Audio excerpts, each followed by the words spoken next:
think I was gone forever? Hi there guys and girls, and welcome to my Duke Nukem Forever review.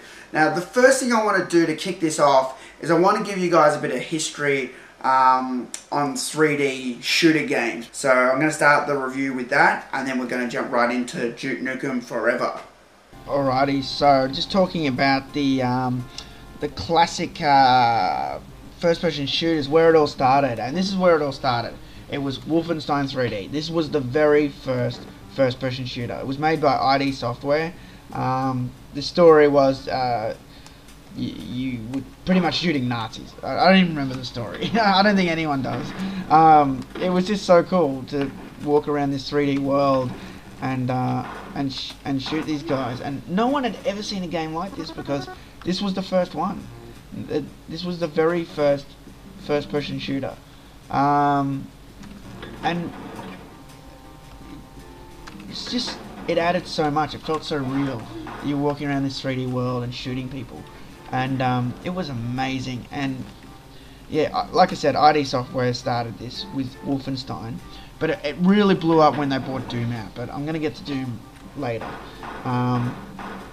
Basically, this ran on a 386 computer even, and the way it worked was the walls. Or the ceiling or the roof, they all just use 2D textures. They're just GIFs, and yeah, the world itself is three-dimensional, and because you in the room itself has, you know, walls and floors, it gives that 3D look. You know, it's not that you know, the actual textures of that 3D. You know, games never really have 3D textures.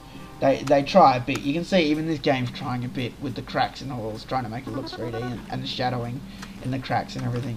But and all the games today, they all came from here. They all came from this game.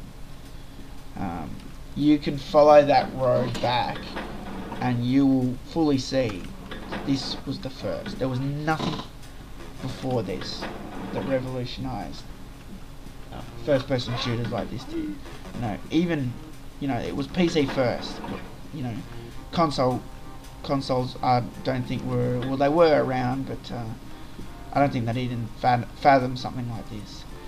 And it's funny because you think about games, strategy games are huge on PC, but speaking of consoles, one of the very first strategy games started on Mega Drive, which was called Herzon's Y. But I'm getting distracted. Yeah, so Wolf was pretty much, yeah, you know, amazing in this respect, and this sold heaps.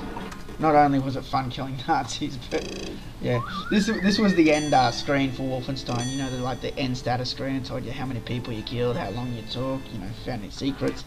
And then we got to Doom, and straight away you look at Doom, look how much smoother it looks. It was still a game that ran on a 386, but if you had a decent PC, decent video card, Doom ran very nice and smooth, and you really did see the difference back then if you had a 2 megabyte or a 4 megabyte graphics card. That's right, I said megabyte. Yeah, and the game was amazing. You had like shotgun, pistol, you had all sorts of weapons at your disposal. And the story of Doom was that you were on this moon base, and that all your fellow co-workers all become infected by some aliens that were on the planet, and now they're all trying to kill you. You know, you start off sort of in the moon base, and then you end up like in hell. You know, and absolutely amazing game. This was the breakthrough. This was the thing that really exploded. Not only could you play single player like Wolfenstein, but it had all these multiplayer options.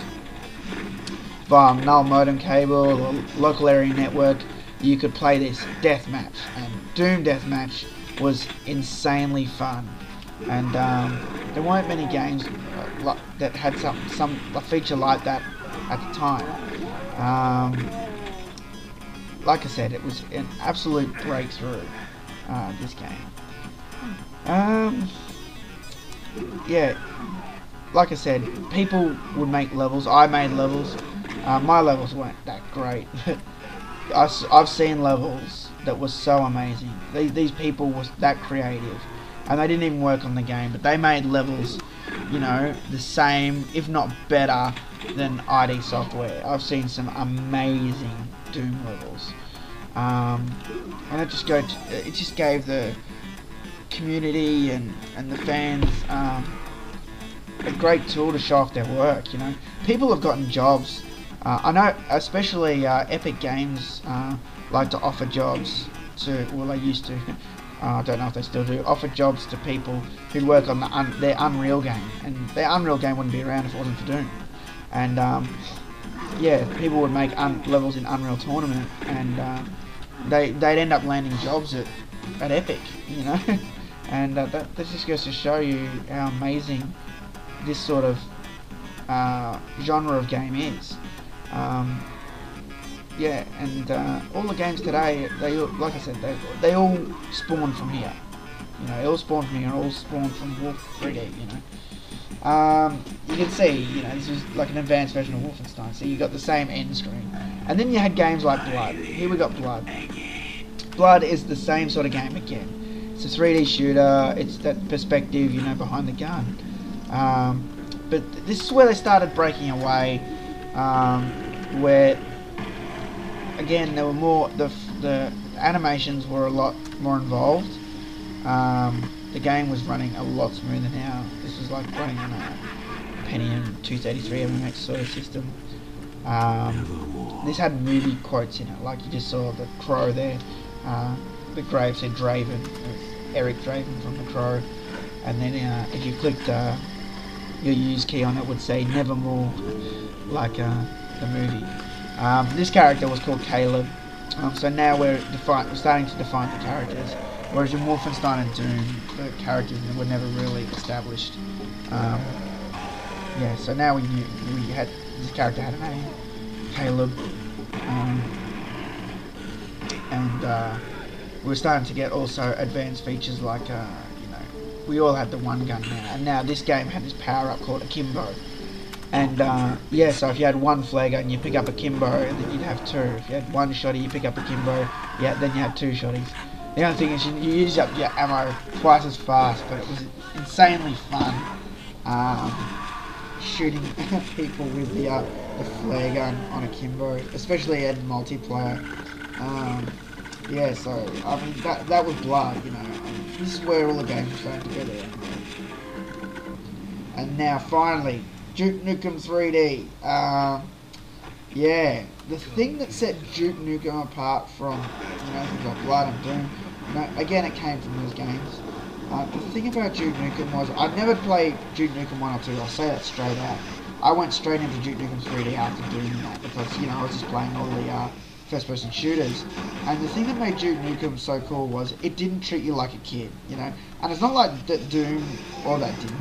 It's just that it had all this adult stuff in it, like the Duke Nukem would swear, you know. Caleb in Blood was like, you know, would talk, but you know, in Doom and Wolfenstein they'd never talk, you know.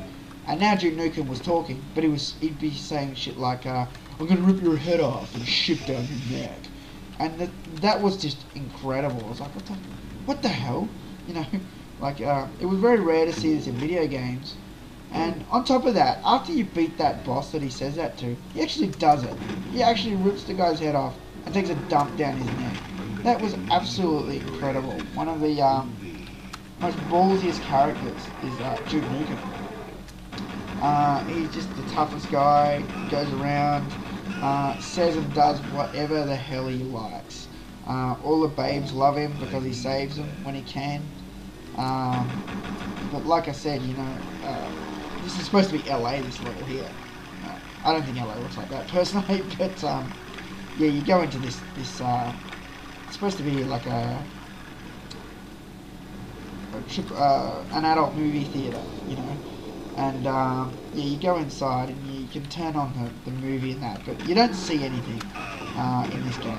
You know, you get the closest you get is there's a strip club, and you give the girls money and they shake their tits, but on their tits they got tassels, so that their nipples are actually covered. So technically they're not naked, but it was still something unseen in video games.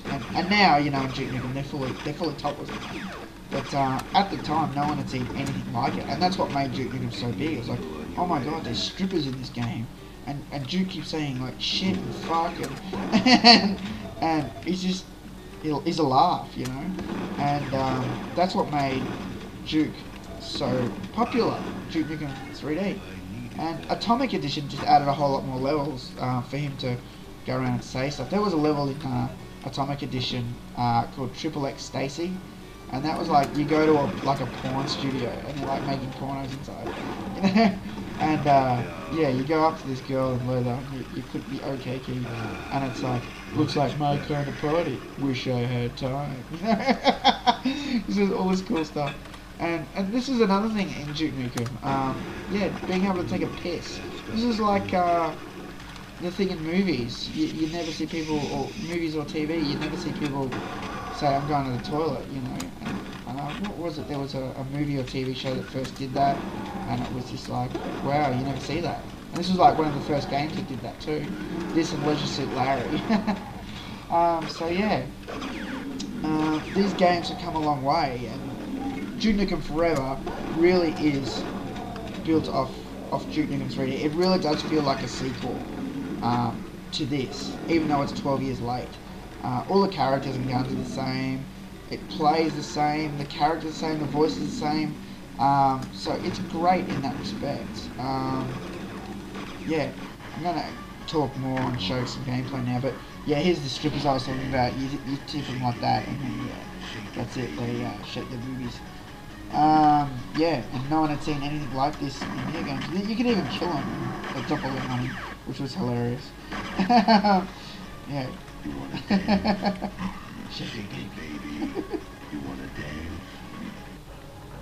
So now on with the full review.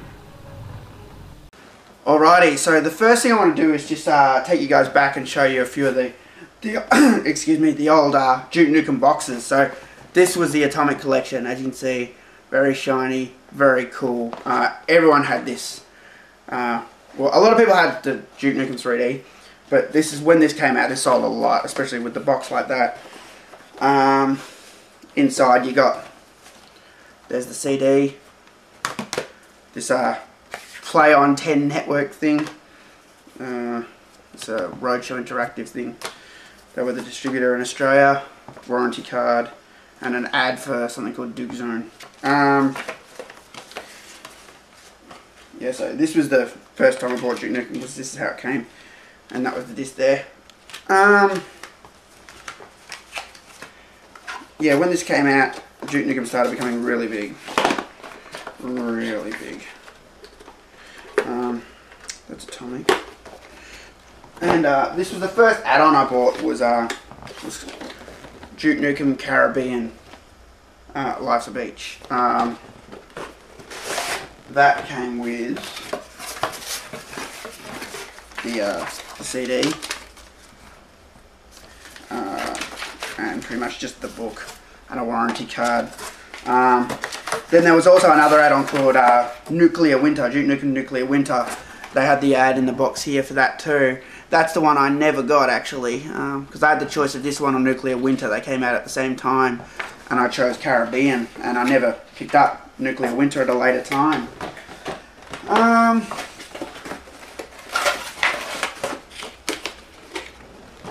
And then they had this, the Duke Nukem Kiloton Collection. This was like the ultimate box set. It was missing a few add-ons though. It didn't have the Caribbean in that. This might have actually been before Caribbean and Nuclear Winter came out. I can't remember. I actually got this like after it was a new release. I like found it.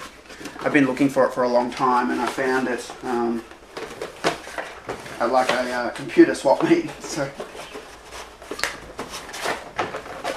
this one came with an ad for Balls of Steel, which was a pinball game. It had a Duke Nukem pinball field in it. Technical support documentation.